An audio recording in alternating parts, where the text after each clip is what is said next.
LinkedIn is everything wrong with society. Let's go. LinkedIn is the worst social media platform ever made. You see, maybe you're just searching for a job, or you might just be trying to do some networking. Whatever you're trying to get out. But I can't lie, bro. It's 2026, bro. If you ain't on the quarter zips matcha, and instead of Instagram, you on LinkedIn, bro. Like, I don't know what you're doing with your life, gang. Like, that's the trend, bro. Of it, LinkedIn is sure to disappoint. Trying to use it to actually get a job is completely soul-crushing, especially for new graduates. You've spent years on your education, grinding away to eventually get qualified for a good job. Then, you can't find a job. No matter how hard you try, you just get strung along by multiple. But let me tell you something. If you ever sign up for LinkedIn, you know that thing is basically malware. I swear to God, it's fucking malware. It's a whole ass virus, bro. Like, you download it and you cannot opt out of emails. They spam the hell out of your emails, bro. Like, you genuinely can't opt out. If you want to opt out, you have to manually opt out of every single. Like, it's insane how much shit you have to go through. Like, genuinely lawsuit incoming, bro. High-stage interviews and flaky recruiters. That's where LinkedIn comes in. With its monthly subscriptions and promises of a way into the professional world, the platform preys on the hopeful. You can spend months or even years looking for a job on the platform, slowly losing your savings and your sanity as the never-ending search drags on. The worst part is, it doesn't seem like there's an alternative anymore. Today, the site is full of empty corporate bragging, AI-written slop and con artists. Making a real connection with your connections is very rare. But you've got to try and deal with this all to try and break into lots of industries. The site's full of posts like this. This woman is making up stories about how her LinkedIn follow account finally won her daughter's respect. All of that just to sell her book and brag online. Millions of I mean, what did you expect, bro? It's fucking LinkedIn, bro. What did you expect? these posts pollute the site every day, and the people making them have no idea how cringeworthy they are. But surprisingly, that's not the worst part about Bro, what is that? Oh, hell no. LinkedIn. It isn't the scam recruitment messages or the humble brags or even the CEOs posting crying selfies after firing people. The worst part is that Bro, this shit is a joke, bro. You know how it goes? It goes YouTube, no, Twitch and YouTube, then it goes like Instagram, then it goes TikTok, then it goes like Reddit, LinkedIn, and all of that other OnlyFans, bro. They all bunched up together. I can't even lie, bro. sooner or later you're forced to join in. In the corporate world, you're massively missing out if you don't adopt a fake persona, fill your profile with inspirational quotes, and pretend that you live for the rat race. If you don't dance the dance, then your career could suffer. You might have spent countless hours on the site sending out applications and bashing your head against the brick wall of the modern jobs market. But unfortunately for lots of people, it's unavoidable. Today, LinkedIn is a key part of the modern corporate workplace. The culture on the platform is just a reflection of what's going on in offices around the world. But as we'll find out, it's also played a role in creating that culture in the first place. And it's all thanks to a man named Reid Hoffman. Now, Hoffman is up. Oh shit, we're getting into like depth about this. Okay, let's put names to the faces, bro. What? I don't think that's the saying, bro. There with the biggest names in tech. He lives and breathes Silicon Valley, but unlike other tech billionaires, Hoffman never relied on his image to get ahead. Instead, people knew him as the man with the connections. In the wake of the dot-com bubble in the early 2000s, he was the guy everyone wanted to know in Silicon Valley. If he saw potential in you or your company, then he had 1,000 big names he could introduce you to. A large part of this was thanks to his prominent position at PayPal. People always remember Elon Musk and Peter Thiel from the PayPal mafia, but it was actually Hoffman pulling the strings in the background. Thiel gets the credit for being one of the first investors in Facebook, for example, but it was Hoffman who actually brokered the meeting and introduced him to Mark Zuckerberg. While all of this contributed to his fortune, it wasn't what made him who he is today. Instead, Reid took his focus on connections and turned it into a product. In the late 90s, Hoffman had been involved with one of the first social media networks called socialnet.com. It failed, but the experience taught him valuable lessons about virality and how to get a platform off the ground. A few years later, Hoffman was already rich from PayPal money and had all the connections in Silicon Valley he needed. But he saw an opportunity. Oh my god, bro. Like, when you think about back in the day, I don't know if I'm being ignorant, bro, but it's like, god, you could have made anything and got rich, bro. Like fucking PayPal, make a little website, shit ass website that accepts money, bro.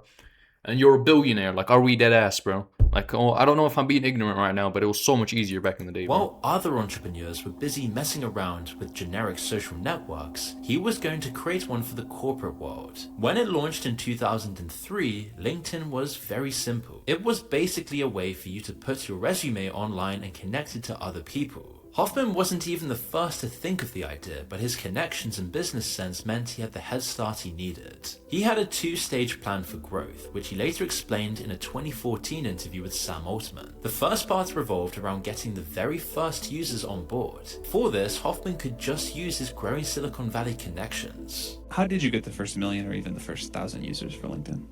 So first 1,000 was easy. We just sent out invitations. The site soon picked up momentum as other big names in Silicon Valley quickly joined in, but it still wasn't nearly enough. Hoffman had to tap into a very human fear, that you're missing out. He needed people to think that everyone they knew was on the site, that they would be left behind if they didn't join in, that their careers would just be overshadowed by everyone else. This was where stage 2 came in, mining people's address books. Probably the key thing that we innovated, and we were the first people to do this, that then caused the growth curve to change, was upload your address book and see who else you knew was in LinkedIn. Hoffman is only showing people half the picture here. He's leaving That's smart as fuck. Now all the apps be asking you for your contacts, bro. I always say no, bro. The fuck you want my contacts for? I don't trust Snapchat with my contacts, bro. out how all of this really worked. LinkedIn might never have succeeded if they didn't start pushing their own plugin for Outlook. It seemed simple to the first users. It told them it would just take all of their existing email contacts and check if they were on LinkedIn.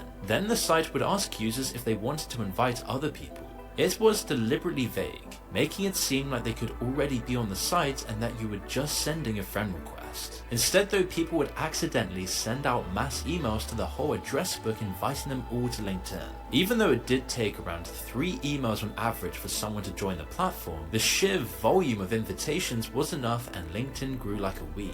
Tactic worked, and their initial growth projections were incredibly ambitious, but LinkedIn still surpassed them by more than double. Imagine how much better LinkedIn would be today if it just still looked like an address book. You wouldn't have to wade through the knee-high quagmire of scam artists and useless posts. You could just connect with the people you needed to and get directly to the source. The job market would be far simpler and you wouldn't need to spend 40 hours a week applying to jobs just to have a slip. Or is it really that hard to get a job? Like, yeah, I'll be exaggerating, gang. It's really not that difficult. Like, am I being ignorant here? Like, it depends on the area, of course, but it's like, bro, just hop on Indeed, bro. Like, hop on Indeed, show some initiative, apply with a physical CV. That's my best tip for y'all, bro. You want to get a job, apply online, then apply with a physical CV, bro. Chance. Things would still be hard, but they would be a whole lot easier as well. But to monetize his product as much as he could, Hoffman had to go beyond these societal constraints. He had to push people's psychology further. To do this, he hacked into the same fear of missing out that the site had used to grow, offering people who paid further reach than the people who didn't. By 2005, just 2 years after launch, LinkedIn then rolled out their in-mail service. For a monthly fee, people could go beyond the people they had connected with and send spam messages to tons more people. They could even message people over 3 degrees of separation away from them, friends of friends of friends. Their press release even admits that most of these messages wouldn't get replies, but people still ate it up anyway. And so this was the beginning of LinkedIn's monetization. Today, it's grown to astronomical levels, $30 a month for individuals. The way they sell it is telling, dangling stats about how much more likely you are to get a job.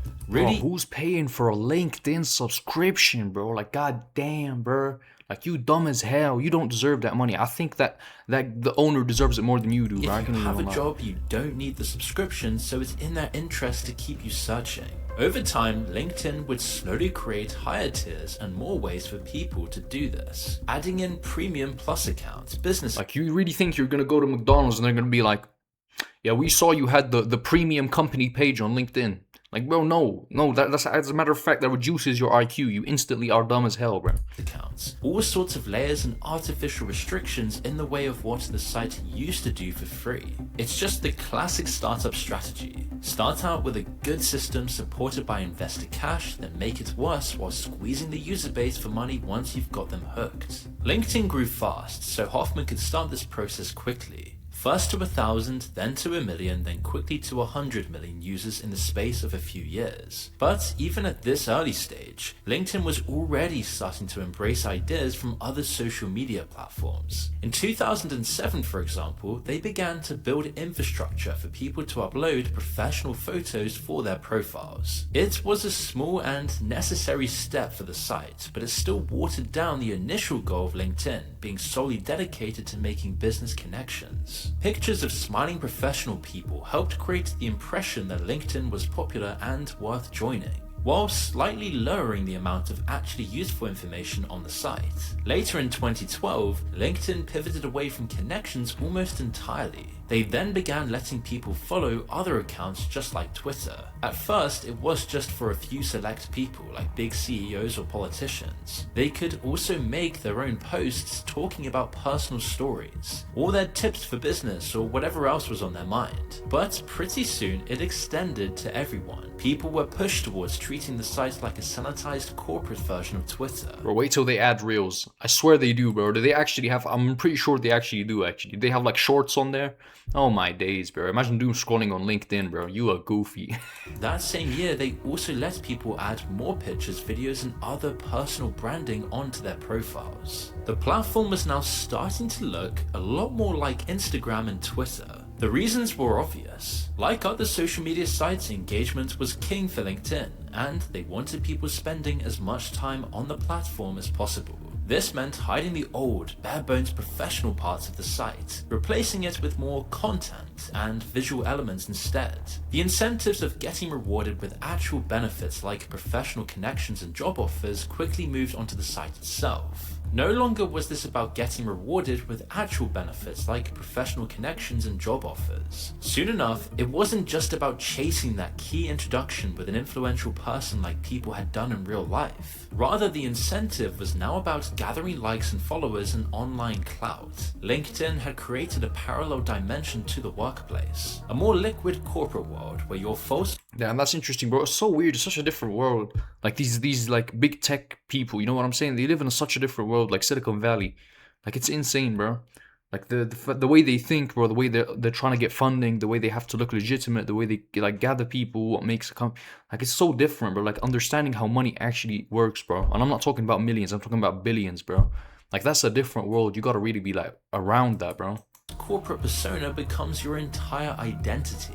In the real world, you can only really humble brag and sell yourself to the people physically in front of you, and your ability to do this is governed by social convention. If you do it too much or too obviously, people just see through it. So LinkedIn took that corporate fakeness and turned it into a competition. You could now create a whole profile full of humble bragging stories and a list of your achievements dressed up to sound as impressive as possible. Whoever could rub their success in other people's faces in the most engaging way would get pushed to the top of the Bro, it sounds like such a cesspool, bro. It actually sounds depressing. Holy shit. algorithm. It's how you can get posts like this after years of this process. Gary doesn't see any problems with bragging about how his wife might leave him, as he's completely invested in the parallel world of LinkedIn instead, and he's turned his impending personal tragedy into just a lesson for wannabe entrepreneurs. LinkedIn fully intended on creating this ecosystem. In 2015, they fully dove in, adding a social media style content feed they had borrowed from a startup they bought a few years before. This was the final nail in the coffin, and LinkedIn has just never been the same since. Before, LinkedIn had been about enhancing the professional connections you already had and extending your reach. Over its first decade though, that completely changed. The idea became for users to use online clout to get the job offers and the actual career benefits. Whether that actually worked though was another matter entirely. LinkedIn still dangled the carrot of career success in front of its users' faces, even after it became a pipe dream. You could say that this was all just a coincidence. There were clear reasons to do all of this that any modern Zuck, yo, he used to be such a lizard, bro. Now he's normal, but back in the day, he used to be such a lizard, bro.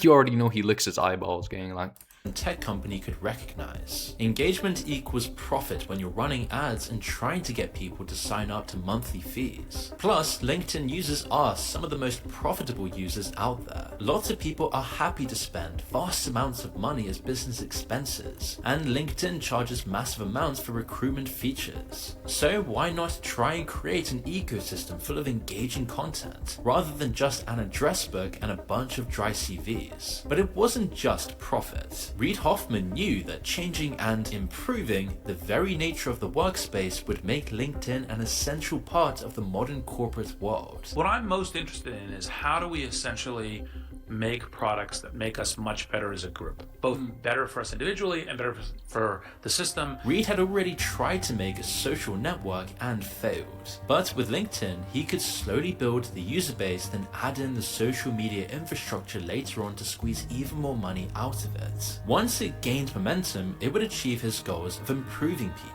and changing them to better fit into systems. What does that really mean? Just take a look at how LinkedIn has changed people and adapted them for a corporate life. Today, joining LinkedIn means joining the corporate marketplace, but it isn't a free market. The entire platform. Yeah, damn, bro. $140 for what? To have a star next to your name? Like, what the fuck do you get, bro?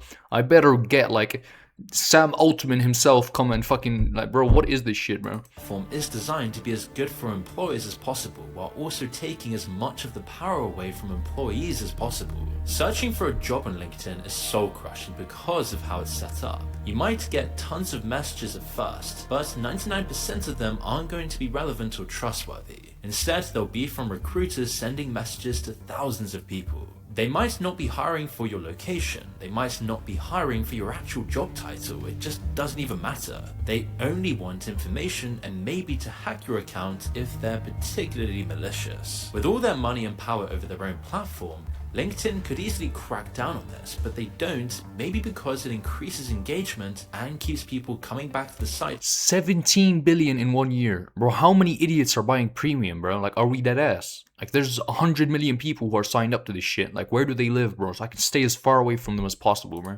Check their notifications. Going the other direction and applying to jobs yourself isn't likely to work either. LinkedIn is full of so-called ghost jobs, job openings that get advertised on the site but aren't actually real. Lots of companies want it to look like they're always hiring. There are tons of benefits to doing this. They have a continual steady flow of applicants without really having to do anything. If they ever get someone vastly overqualified who doesn't know their own worth, it pays for itself. They might not even have a job opening, they're just looking to see who's out there. Today, the ghost job rate is at 30%, including on LinkedIn.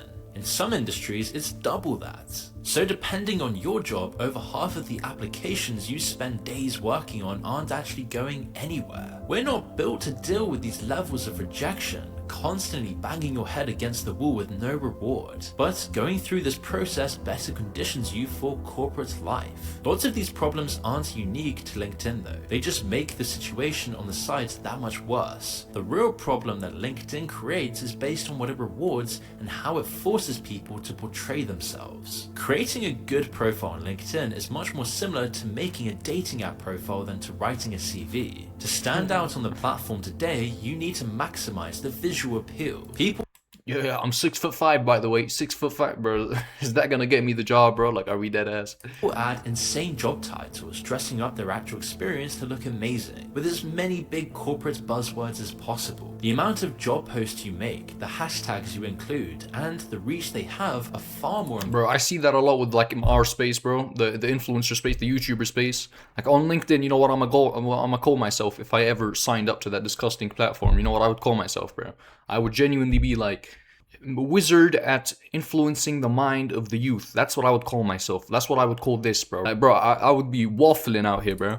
Important now than your actual achievements. Obviously having good, real-world experience will still help, but it doesn't matter nearly as much as it used to. your profile will likely get lost in the noise. That's another problem. Just like dating apps, you're suddenly competing with far more people than you were before. Recruiters are comparing your CV and your profile to people across the world. LinkedIn isn't going to restrict who they see. The results are the same on LinkedIn for employees as they are for men on Tinder. The numbers just don't add up, and there are far more employees looking for jobs and men looking for women. Just like with men on dating apps, lots of people employ the shotgun approach. They just send out thousands of applications to whatever jobs they can find, regardless of if they're actually qualified. Suddenly, you're trying to get heard and noticed even though hundreds of people are sending in applications at the same time as you. Your application might be well considered, you might be the best candidate, but if you never actually give your application any proper thought, then it just doesn't matter. Meanwhile, just like on Tinder, the illusion of choice makes employers far more picky. They wait for months or even years for that dream candidate to come along,